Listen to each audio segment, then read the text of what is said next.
How to replace an LMH0356 3G HDSDSDI Reclocker chip.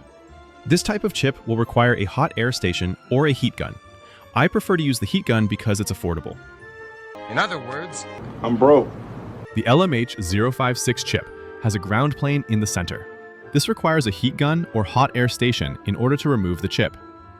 I apply heat directly to the chip and gently twist it from time to time to check how much of the solder has melted. It's important not to use too much force, or you risk lifting the chip prematurely and tearing the PCB pads where solder hasn't fully melted. The clip you're watching is sped up for demonstration purposes. Chips with a ground plane underneath take longer to remove, and the time required will vary depending on the temperature of your heat gun or hot air station. When the chip is removed, I apply liquid flux onto the pads. I will be using the solder already on the PCB, but if you'd like, you can remove all the old solder with solder wick and apply fresh solder onto each pad. One thing to keep in mind is not to apply too much solder to the center ground plane. Excess solder can cause the chip to float too high when it melts, preventing the side pins from making proper contact with the PCB. I've made a visual to help explain what I mean.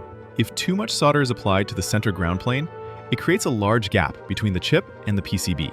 That gap can prevent the side pins from making close enough contact with the pads and being soldered correctly. The pins don't need to make direct contact with the pads, but they do need to be pretty close in order for the solder to flow from the pads to the pins. Yeah, don't do that. There's no precise amount of solder you need on the center ground pad. Just apply a small amount.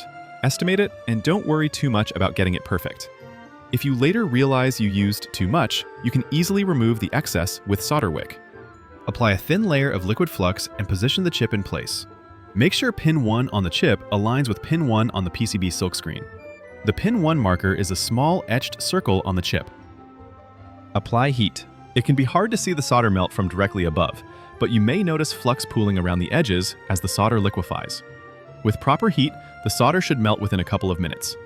Even if you don't see flux seep out, it may have still melted. You may have just used a small amount of flux, which is fine. After a couple minutes, take the heat off, let it cool for a minute or two, and verify if the solder underneath melted by gently pressing on the chip. Avoid using too much flux, or it may boil and shift the chip out of alignment. Apply flux to all 4 sides of the chip. Solder the pins by dragging the soldering iron tip along each side. A knife tip or a fine point tip works best for this method. You think I have a choice?